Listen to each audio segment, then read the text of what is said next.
Hello and welcome. I'm Thomas Porteous and you're watching NewsX World. Let's take a look at some of the top stories. US Secretary of State Marco Rubio meets with Saudi Crown Prince Mohammed bin Salman in Riyadh. They discuss regional developments and bilateral relations. Secretary of State Marco Rubio expresses optimism about upcoming peace talks with Ukrainian officials in Jeddah. He emphasizes importance of diplomacy in resolving the conflict. The Kurdish-led Syrian Democratic Forces agree to integrate into Syrian state institutions. This move aims to promote national unity. Stocks fall in the US and Asia over concerns about President Trump's recent tariffs. The economic fallout has led to the US stock market to lose $4 trillion in value. Russia reports shooting down a Ukrainian warplane. Ukraine retaliates by attacking Russian oil refineries. A Ukrainian drone attack on Moscow kills at least one person and injures 3 others. Russian authorities investigate the incident. A highway accident in southern Mexico leaves at least 18 dead. Authorities are investigating the cause of the crash. Canada's incoming Prime Minister, Mark Carney, pledges a quick and smooth transition of power. He aims to implement key policy changes promptly and takes aim at US.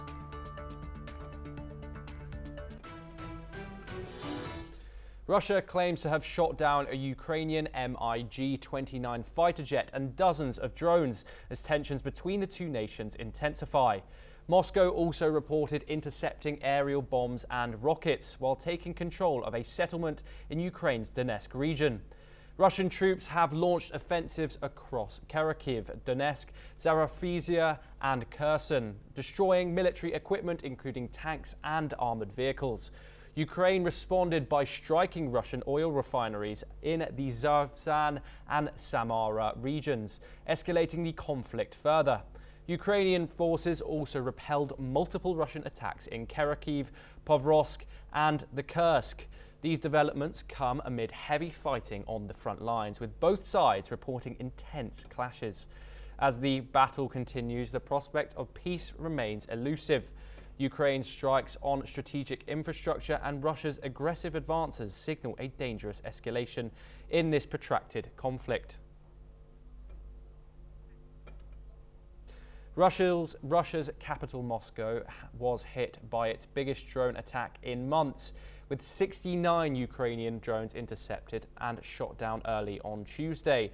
Moscow Mayor Sergei Sobyan confirmed that 11 of the drones were downed in the Ramenskoye and Domodedovo districts, while others were neutralized before reaching the city. The attack coincided with a high-level meeting between Ukrainian officials and the US Secretary of State in Saudi Arabia, aimed at ending the 3-year war with Russia. The drone strikes killed 1 person and injured 3 others, with 7 apartments damaged in the Ramenskoye district. A building in Moscow also suffered minor roof damage. In response, Russia's Civil Aviation Authority temporarily shut 4 major airports: Domodedovo, Vukovsky and Sheremetyevo, and briefly halted train services through Domodedovo railway station. Moscow remains on high alert amid fears of further escalation. US Secretary of State Marco Rubio is in Jeddah, Saudi Arabia, ahead of important talks with Ukrainian officials. Rubio, along with National Security Advisor Mark Waltz, will meet with a high-level Ukrainian delegation tomorrow. Speaking to reporters, Rubio expressed optimism about the upcoming discussions, but noted that more details are needed on a minerals deal between Washington and Kyiv. He emphasized the need for the US to better understand Ukraine's position and potential concessions. These talks come as both nations seek to strengthen their partnership and address key issues in the ongoing conflict. Let's take a listen to what he had to say.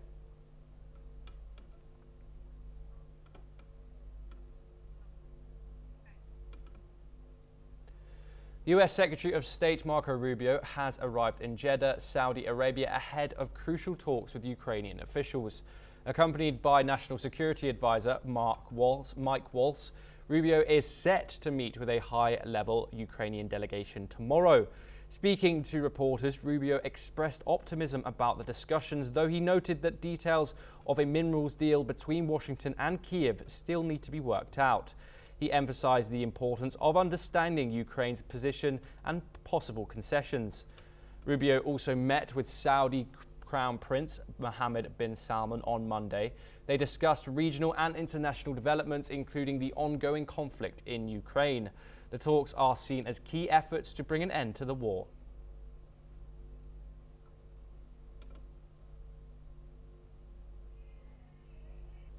The Kurdish-led US-backed Syrian Democratic Forces have signed a landmark deal with Syria's government to integrate their civilian and military institutions into the state's administration.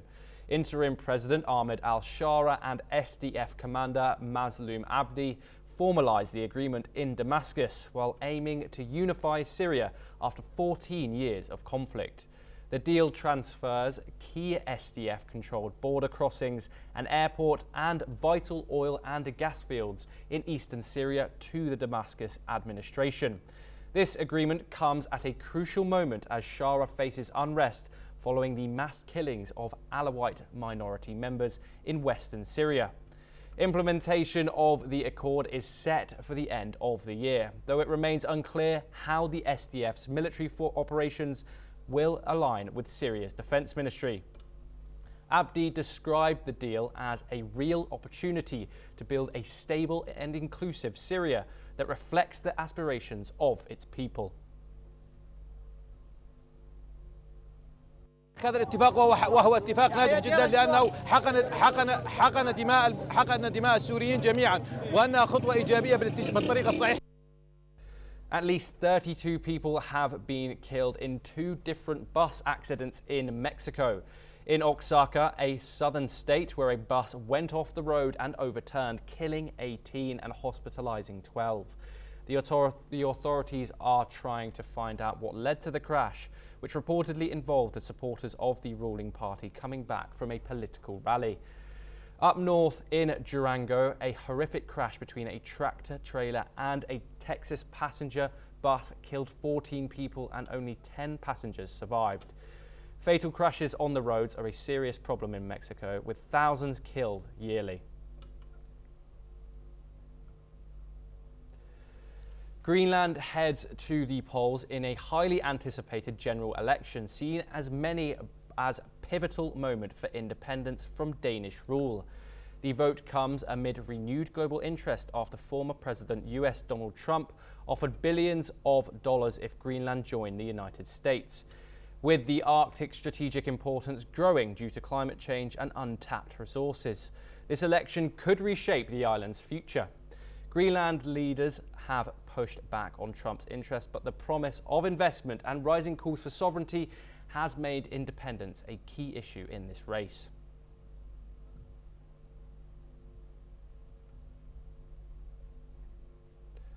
Pope Francis is no longer in immediate danger and is responding well to treatment, the Vatican said. The 88-year-old pontiff has been battling double pneumonia and has been in Rome's Gemelli Hospital since February the 14th. He was admitted with a severe respiratory infection that required changing treatments. The Vatican said his condition has improved based on blood tests and clinical assessments. Doctors have lifted the guarded prognosis, meaning he is no longer in immediate danger. However, Francis will remain in hospital for the next several days for continued treatment. The Pope has been in stable conditioning or improving condition for the past week after 2 episodes of acute respiratory insufficiency on March the 3rd. He is undergoing respiratory physiotherapy and receiving oxygen during the day and non-invasive ventilation at night. This is the longest public absence of his papacy since his election in 2013. Francis has a history of lung problems, having had 1 lung removed as a young adult. Doctors say his recovery may be long due to his age and other medical issues. Despite his condition, the Pope continues to work from the hospital. Former banker Mark Carney won a landslide to become the new leader of Canada's Liberal Party and the next Prime Minister of Canada. He met with outgoing PM Justin Trudeau and said the transition of power will be quick and seamless. Carney is expected to take over as PM by Thursday or Friday. Carney has promised that a general election will be called soon. Carney struck back against Trump's tariffs on Canada, saying they will be harmful to both countries. He also said he would stand firm on tariffs until the US shows Canada respect. Carney won the Liberal premiership with 86% of the vote. He will now form a government with the approval of the Governor General. And Conservatives plan to challenge Carney, saying he's no different from Trudeau. He will face a tough political fight ahead. As I said, I just spoke with the Prime Minister at length on issues around the transition. It'll be quick. We'll be coming back to you soon.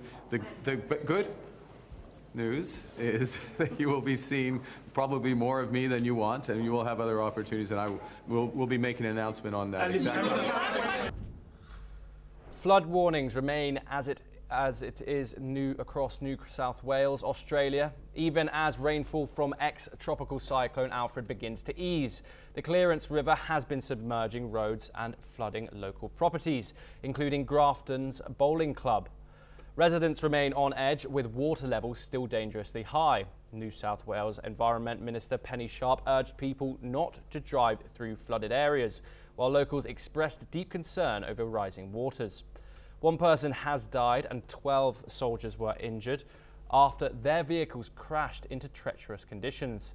Authorities continue making damage assessments. Communities wait for floodwaters to recede.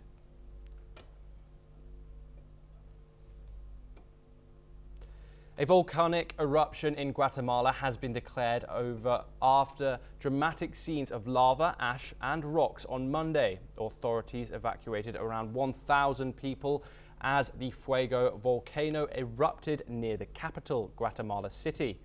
Residents still haunted by the deadly 2018 eruption fled their homes as the volcano exploded just 35 kilometers from the city. Among those evacuated were around 900 people from El Porvenir and other nearby communities. By Monday night, authorities declared the eruption ended after the volcanic activity returned to normal levels. Around 30,000 people had warned of potential risks, but the situation has now stabilized. Guatemala, located on the Pacific Ring of Fire, is no stranger to seismic and volcanic activity. Gaza faces a growing risk of a hunger crisis if Israel continues to block aid, warned Philip Lazarani, head of the UN Palestinian Relief Agency. Israel cut flows of food, medicine and fuel earlier this month to pressure Hamas in ceasefire talks, and a recent electricity cut could deprive Gazans of clean water. Lazzarini described the situation as deteriorating very, very quickly and said blocking aid was a weaponization of humanitarian aid. The UNRWA chief also warned that the agency's financial situation is critical and precarious after Israel banned its operations in January, accusing it of ties to Hamas. Israel has encouraged other UN agencies to take over UNRWA's work, but Lazzarini said no replacement groups have emerged in Gaza so far. With aid blockades increasing, the threat of deepening hunger in Gaza remains imminent. Seen the first signs of increased prices on the market. That's the first reaction. And then we have also seen a number of people in the north going to the south because services cannot really be resumed in the north. And obviously with the blockers, you can even less resume these services. So I think the more we go ahead, the more we will see the impact increasing. on the population. And obviously, the risk after a while is that we go back to situation we experienced months ago about deepening hunger in the Gaza Strip. Rodrigo Duterte, the former president of the Philippines, has been arrested under an international criminal court warrant. The warrant stems from allegations against Duterte relating to his infamous war on drugs. The ICC has launched an investigation into the mass killings and human rights violations committed during his term, with particular focus on extrajudicial killings that took place across the country. During his presidency, Duterte promoted a hardline drug policy that led to thousands of deaths, many of which were carried out by police and unknown assailants in the form of so-called vigilante actions. The campaign was widely condemned for allegedly targeting poor communities and for encouraging violence without due process. The ICC has been under pressure to address the systematic violations that took place under Duterte's rule, particularly as several victims' families continue to demand justice. While Duterte himself has strongly denied any involvement in these alleged killings, he has repeatedly made controversial statements defending the campaign, even promising to continue it if he remained in power. The Philippine government under his successor, President Ferdinand Marcos Jr., has yet to comment on the arrest but is expected to cause political turmoil, given Duterte's still significant political influence in the country. International human rights organizations have lauded the ICC's decision. Elon Musk, the owner of X, claimed a massive cyber attack hit the platform on March the 10th. He suggested it was carried out by a large group or country that it involved a lot of resources. X fell under attack, leading to outages reported by the users across the globe. There are about 26,000 outages reports in the US, with more than 10,000 in the UK. The cause of the outage is still unclear, and X has not responded to requests for comment. The Musk said the attack came from IP addresses in Ukraine, but cybersecurity experts have doubted this. They stated most traffic came from the US, Vietnam, Brazil, and other countries. Musk has a history of linking technical problems to cyber attacks. A major rescue operation is currently underway after an oil tanker and cargo ship collided in the North Sea earlier this morning. Fires are still raging on the oil tanker, which was carrying jet fuel, and the cargo ship, which was transporting highly toxic chemicals. The collision occurred between the US-registered Stena Immaculate, which was carrying fuel for the US military, and the Portuguese flag Solong. One crew member who was aboard the Solong is still unaccounted for, though the search has been called off by the Coast Guard. As of now, 36 people have been rescued, with one individual taken to hospital. The individual is unfolding off the coast of eastern England. The authorities continue to assess the situation as fires burn aboard both ships.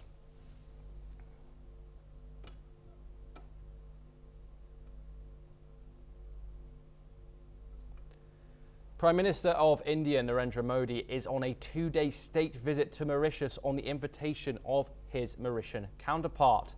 Modi received a ceremonial welcome in Mauritius. PM Modi posted on X thanking the Mauritian PM for welcoming him at the airport. During his visit, India and Mauritius will sign key agreements on trade capacity building and fighting cross-border financial crimes. Besides the Prime Minister, PM Modi will also meet the President. Modi will also interact with the Indian community and will inaugurate a civil service college and a health centre built with India's help. PM Modi has called Mauritius a key maritime neighbour and a gateway to Africa. He highlighted the country's shared history, culture and strong democratic values. India is one of Mauritius's largest trading partners, with Indian origin people making up 70% of Mauritius's population. In La Paz, Bolivia, residents of the Codivisa neighbourhood are mourning after a landslide destroyed their homes on Monday. Security teams helped clear debris as victims salvaged belongings, including refrigerators and personal items, from the cracked streets. The disaster was caused by heavy rainfall which had saturated the soil over the past rainy seasons, according to Vladimir Vargas, La Paz's municipal emergencies director. At least 40 families have been affected by the landslide, which has left many homeless. The situation is still under evaluation as emergency crews continue to assist those impacted. Cuba has finished releasing 553 prisoners, marking the end of a Vatican-brokered deal. The action comes after a promise that was made under former President Joe Biden to relax sanctions in return for the release, but was put on hold after former President Donald Trump cancelled that deal, although the Cuban government did not detail how many of those released were political prisoners. Human rights groups note that some were connected with the 2021 anti-government protests. This comes amid continued international pressure on Cuba to release protesters during the unrest. President Volodymyr Zelensky of Ukraine has met Saudi Crown Prince Mohammed bin Salman in Jeddah amid Saudi Arabia's ongoing position as a key mediator of international peace efforts towards ending the conflict between Russia and Ukraine. Riyadh has already mediated prisoner exchanges and hosted Moscow-Washington talks in the past, reflecting its bid on a ceasefire and establishing peace. As the US pursues progress on a ceasefire and a possible peace framework, Zelensky will not be present at Tuesday's session himself, but will send top officials. Under pressure from the US, Donald Trump, and with Russia stepping up its attacks, these negotiations may determine Ukraine's next move towards bringing an end to the war.